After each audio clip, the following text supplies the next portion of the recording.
நமது தமிழக முதல்வர் இன்று சட்டப்பேரவையில் இந்த 110 விதியின் கீழில் ஒரு 14 அறிவிப்புகளை வெளியிட்டிருந்தார் அரசு ஊழியர்களுக்காக.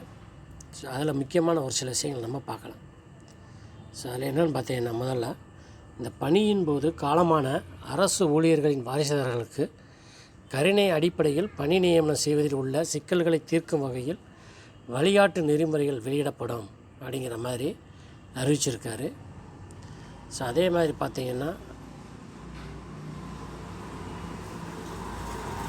அரசு பணியில் காலியாக உள்ள இளநிலை உதவியாளர்கள் பணிக்கான காலி பணியிடங்களை நிரப்ப உடனடியாக நடவடிக்கை எடுக்கப்படும் அப்படிங்கிற மாதிரி சொல்லியிருக்காரு. அதே மாதிரி பார்த்திங்கன்னா,